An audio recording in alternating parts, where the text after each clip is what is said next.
Hi everyone, my name is Amber. Welcome back to my channel. Today I'm here with my April wrap-up in which I took part in the Owls for the very first time and I managed to complete them, so I'm officially a Hogwarts professor for Care of Magical Creatures, or at least I will be when I do the NEWTs in August, but honestly I feel like this is a good accomplishment anyway. So I read 13 books in April, which is kind of average for me, so I'm really happy with that. I managed to get my groove back from March, in which I only read 8 books. I'm going to start off by telling you the 7 books that I read for the Owls, and then I'll tell you the remaining 6. For my first Owl, which was Defense Against the Dark Arts, I read The House on the Lake, which is an adult thriller. It's about a woman who has taken her young son away from her abusive husband. There are dual timelines. In the first timeline we're following a family, father and daughter, who live in the house on the lake, and in the second timeline we're following the mum who has run away. She goes to the same lake house and uncovers some secrets there. To be honest, I thought it was boring and quite poorly written, so I gave it 2 stars. I don't really have much to say about it. I always really struggle to talk about books that I found boring because I just have nothing more to say. I then read Wicked Saints, which was my Charms Owl, and I gave it 1 star. I did a full review on it. I will leave a link up above and in the description box below, but honestly I hated it. I thought it was a complete rip-off of the Grishaverse. There was nothing original in it and I just really didn't enjoy it. Go and check out my review if you want to know more. I buddy read Wanderers with my friend Justine. This counted towards Muggle Studies. I gave this one 3 stars, maybe 3.5. I'm going to do a full review on it once I've collected my thoughts. Wanderers is a kind of apocalyptic story which is very topical at the moment because it's about a pandemic. These people start sleepwalking and wandering towards an unknown destination,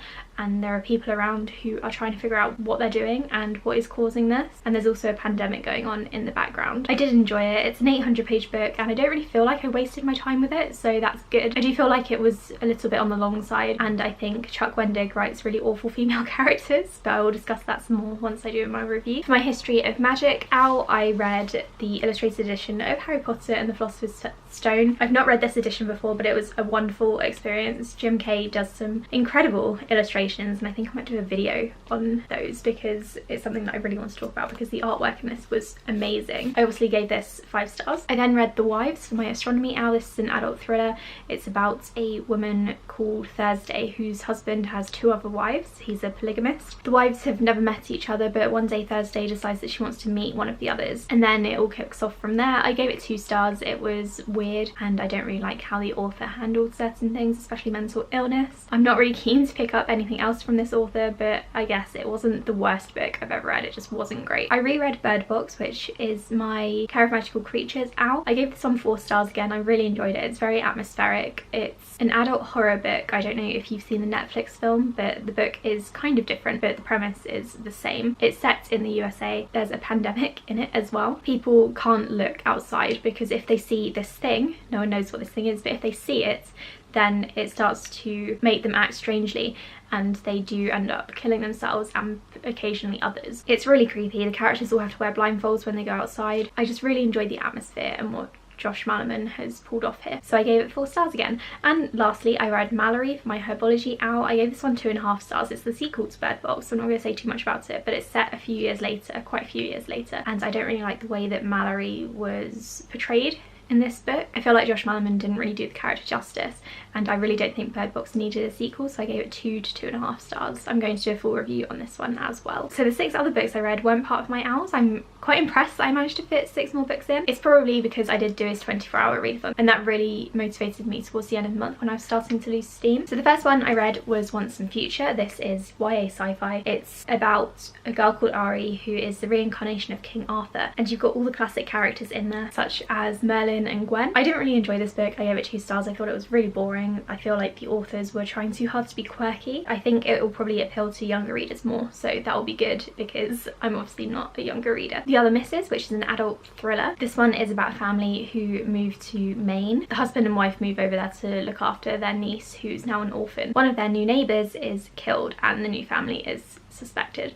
I gave this one 2 stars as well. I really don't like the way the author handled it. They left a lot of things unsolved, and then there's also the whole mental illness thing, which again wasn't handled well. I really wish thrillers would stop mishandling mental illness and would show it or portray it respectfully, because often they don't, and this is another case where I'm really conflicted because the author does mention mental illness in her acknowledgements, and it seems that she's trying to be self-aware, but it didn't really come across that way to me at all. I read My Favourite Half Night Stand by Christina Lauren, which is adult contemporary romance. This is about a woman called Millie rather, and she sleeps with her best friend, and then they agree to keep it platonic. But then they both set up dating profiles, and she uses her middle name and doesn't include her face in the photo, and they match, and then she starts speaking to him as Catherine. It was a really fun book. I really enjoyed it. It's one of the better ones from Christine and Lauren that I have read, so I'm really glad I read it. I gave this one 4 stars. I read Yes, No, Maybe So by Becky Albertalli and Aisha Saeed. That's a YA contemporary. I gave it 3 stars. It's about a Jewish boy called Jamie and a Muslim girl called Maya,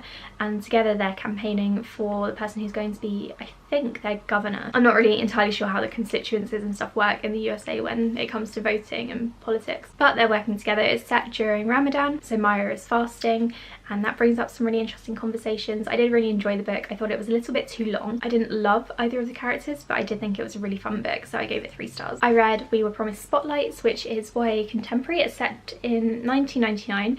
The main character is one of the popular girls at school, but she's really struggling because she is gay and she doesn't know how to tell her friends or family without disappointing them. I thought this was a surprisingly good book. I wasn't expecting to love it as much as I did. I am only going to give it 3 stars because it's YA contemporary. It's not my favourite genre. It's definitely one of the better ones that I read, and I also love that it was set in 1999 before social media and things came about. Also, the more I look at this cover, the more I kind of love it. And then finally I read my favourite book of the month, and that was a reread, and that is The Poppy War by R.F. Kuang. I've spoken about this book so many times, so I feel like I need to do a full review on it because it's honestly one of my favourites, and this is my second time reading it before I read The Dragon Republic finally at some point, and I loved it just as much as I did the first time. So it's about a girl called Rin who gets into a prestigious academy, a military academy, and she starts training to be part of the military, and then her country goes to war. It's invaded by a neighbouring country and she has to try to fight for it. It's an adult fantasy book. It's very dark. You've probably all heard about the trigger warnings. The fantasy elements are kind of more low-key in this book, but I'm expecting them to be a bit more apparent or prominent in the Dragon Republic, but I'm not entirely sure if that's going to be the case. I adore this book. I loved that Rin was such a determined character. I loved the military training stuff because I love the school stuff. It reminded me a bit of Harry Potter